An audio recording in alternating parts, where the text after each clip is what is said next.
गुरु प्यारे सास संगत जी, प्यार से कहना धन रंकार जी। सास संगत जी, आज कोल्हापुर, सोलापुर, रायगढ़, चिपळूण, पुणे, सतारा, बारसा जोन में मिलकर समागम में भाग लिया। अभी भी आपने श्रवण किया है कि वननेस वैन की बात हो रही है। फॉरेस्ट यानी वन को वननेस यानी एकत्व के साथ जोड़ा गया। तो जहाँ हमने अपनी बुद्धि को तो स्वच्छ रखना ही है, वैसे ही संसार को भी स्वच्छ रखना है।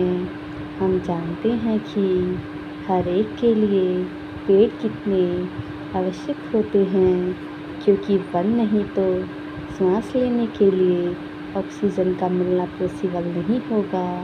हम अगर श्वास द्वारा ऑक्सीजन ले रहे हैं तो यह काम बिना प्रयास के, बिना सोचे हर पल कर रहे हैं। इसी तरह अगर हम पल पल इस नकार को याद रखें तो हमारी से एक मिट होने वाली स्थिति आ गई, फिर इसके एहसास में रहना सहज ही हो जाएगा।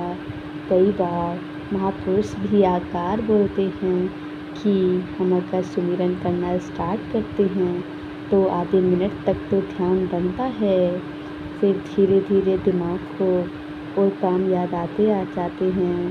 तो हम अपने आप को फोकस कर रखें कि अगर मुँह से सिमरन कर रहे हैं तो दिल से भी किया जाए। यह हम पर भी निर्भर है कि हम इस एक पर कैसे अपना ध्यान टिकाएं।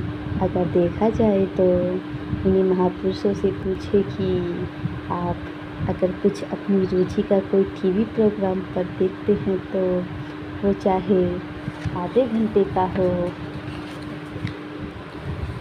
या 1 घंटे का हो या 3 घंटे का की कोई मूवी हो, तो आप कितनी रुचि से उसको देखते हैं।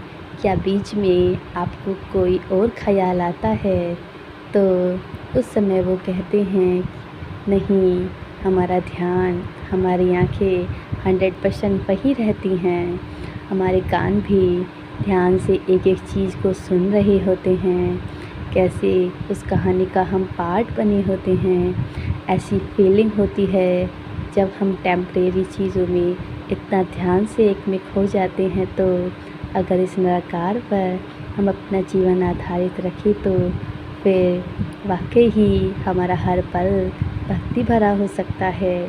जितना भी हो हमारा ध्यान इस निराकार के सुमिरन में हो, अधिक से अधिक सेवा और सुमिरन कर पाए वो मुबारक है। कहा जाता है कि किसी भी चीज़ की अति बुरी है, पर सेवा, सुमिरन, सत्संग ऐसे 3 वरदान है कि हम अगर इन्हें ज़्यादा से ज़्यादा भी करेंगे तो इसकी अति बुरी नहीं है, क्योंकि जितना ज़्यादा से हो सकेंगे हम अंदर से ही अपनी स्थिरता महसूस करेंगे। कभी कभी ऐसा भी देखा जाता है, एक महापुरुष दासी के पास आकर कह रही थी कि हमारी दुकान है पर अब हमारा मन कारोबार में नहीं लगता, मन करता है कि पूरा दिन हमेशा सत्संग ही जाए, पर इस संसार में आए हैं तो बैलेंस भी ज़रूरी है। संसार में आए हैं तो निश्चित रूप से माया रूप पेट भरने के लिए चाहिए, घर पर छत भी चाहिए, जहाँ वो सब बहुत ज़रूरी है। पर उसके लिए यह नहीं करना कि 24 घंटे सिर्फ यह सोचे कि जो कार्य है वही हमारा जीवन है। हमने हर रूप में परमात्मा को शामिल करना है, चाहे वो बिजनेस हो या किसी कंपनी में काम कर रहे हैं, तब इस निराकार को उसमें भी शामिल कर ले। यदि हर पल निराकार का एहसास रहे, इसी के रंग में रंग कर काम कर रहे हैं, तो वह कार्य भी सत्संग से कम नहीं है। कई बार इस तरह भी देखा जाता है कि कोई अगर शरीर रूप से बीमार है तो दासी से अगर उनकी बात होती है तो ऐसे बोलते हैं कि कोई कमी रही हो तो बख्श देना। वो यह सोचते हैं कि यह बीमारी तभी आई है कि गलतियाँ की है, जब ब्रह्म ज्ञान ले लिया है तो कर्मों का बंधन तो वहीं हमारा ख़त्म हो गया है। इस संसार में आए हैं तो ये उतराइयाँ चढ़ाइयाँ ज़िंदगी में आनी ही हैं।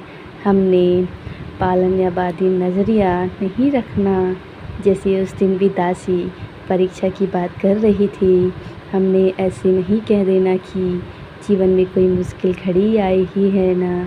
ब्रह्म ज्ञान तो एक पॉजिटिव एटीट्यूड रखता है, वो पलायनवादी रवैया नहीं रखता। हमने हर समय अपनी इंटेंशन और नीयत अच्छी रखनी है। जब बात सेवा की आती है तो वो चाहे हमारी सेवा दल यूनिफॉर्म में कहीं सेवा लगी हो या किसी अन्य रूप में, वहाँ पर पूरी भावना से सेवा करनी है। छोटी छोटी चीज़ों को भी वहाँ नज़रअंदाज नहीं करना। सेवा करते हुए हमने सहज रहना है। थोड़ी सी भी चूक या लापरवाही नुकसान का कारण बन सकती है। हर पल हमने 100% अर्पित करना है। सेवा करते हुए काफ़ी बार आलस आ जाता है। इतने सारे महापुरुषों में से अगर चुनकर हमारी ड्यूटी उस कार्य के लिए लगी है तो फिर पूरा समय उसको ध्यान से करना है। सेवा में सेवा का भाव मिसिंग होगा तो फिर वो स्वयं को करते समय भी अच्छा नहीं लगेगा और आउटपुट भी अच्छा नहीं आएगा।